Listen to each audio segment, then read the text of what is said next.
with Ian Dale. And a really good evening to you on this slightly cold evening, isn't it? God, when I was walking to the studio this afternoon, there's a real chill in the air here. George in Kingsbury, calm me down.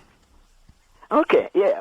Hi, Ian. Hi. Well, I've been listening to LBC quite a long time now, but it's the first time I call you. Well, I'm very glad you have.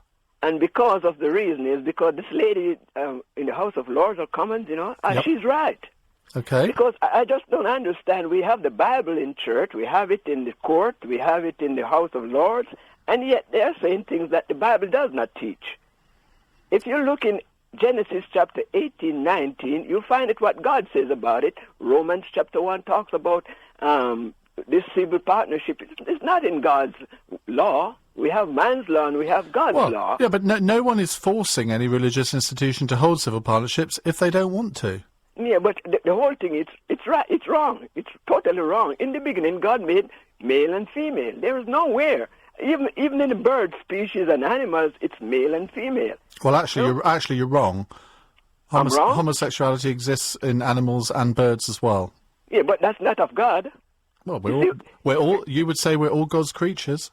Yeah, but the point is, you see, there's good and evil. And every man knows what's right from wrong. We're born with that consciousness of right from wrong. We know it. Well, and also, if you're gay, you're born gay. It's not a lifestyle choice. You're not born gay, no? Yes, you are. No. Let me tell you, George. You're talking to a gay man, and let me tell you, I can tell you that you are born gay. It's not a lifestyle choice. Why would anyone choose to choose a lifestyle where you know that for most of your life you're going to be discriminated against? It's a spirit. You don't understand. It's like a man who's, you go to university, you're well educated. Next thing you know, you end up in the mental home. Why? It's a spirit that takes control of that mind. It's not God. God is always good. Because if it was so, why would God make some people okay and some like they are? No, God is good all the way. Well, if God is good all the way and God created us all, then gay people are also God's people. They are God's people. Yeah, definitely. Right. But the point is they are going the wrong way in life because it's a spirit that controls their mind, their thinking. I was hoping you were going to calm me down, George, but I'm afraid you haven't quite managed that. I mean, I'm not sure where to go with this because I find these arguments very difficult to combat, partly because I'm not a religious person myself, but I do understand the religious perspective. What I don't understand is when people invoke the Old Testament and say, well, this is what we have to still follow, because there are so many things in the Old Testament that no sane person would think nowadays was right. I mean, should we stone women who commit adultery, for example? I mean, there are all sorts of examples that we could come out with now. And if you believe that gay people are not born gay, then we can't really have a rational argument, because I can't prove it one way and you can't prove it the other. Okay, I heard you said you're agnostic. Are you trying to tell me that you don't believe in God?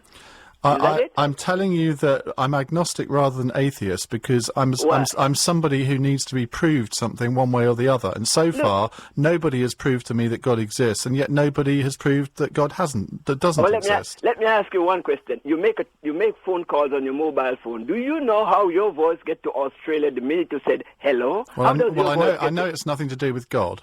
No, but the point is, I'm talking about natural things that you do every day. If you don't understand that, how are you going to understand the spiritual things? The heavens declare His glory. It's no man on earth who create the heavens and the earth. No man. There is a God. God is invisible, yet He's powerful, like the wind that blows. You can't see it, but you can't deny it. You hear songs every day. You can't see it, but you can't deny it. Yeah, but what's it got to do with God? I mean, of course the wind blows. It's because it's the wind. It's a scientific phenomenon. Who created the wind? God. Okay, listen, one more. Okay, go on. Okay, you hear people say that the world was created by a big bang. Who heard it? Adam wasn't there. Who heard it? Who heard the bang? You heard that, don't you? Oh, dear. I don't know. I can't argue with you, George. It's. I need James O'Brien here at times like this, because he would come up with some magnificent intellectual argument that would blow you away. I just look at this in a practical way. I'm not a theoretical person. I look at it in a practical way, and I think, well, it has to be scientific. Well, however the Earth was created, none of us can explain it properly, I don't think, but I'm prepared to trust the science more than I'm prepared to trust an imaginary friend. Had a headache? Have you ever seen it? If the doctor said, oh, you have a splitting headache or a tumor, have you ever seen it? Yet you believe the doctor. You can't see it, but you believe him. Why? Yeah, but God didn't create a tumour, did he? Your body created it. No, your body didn't create it. No. What did then? You don't believe in the good and evil. There is a force in the world called satanic forces, and you don't believe it. That's the point. Look, Jim Jones in Guyana convinced over 900 people to take poison. Were they crazy? No, it's a spirit that makes them do it. Listen. Well, he told them it was God that made them did it. That's what he said. Don't you know the devil is a liar?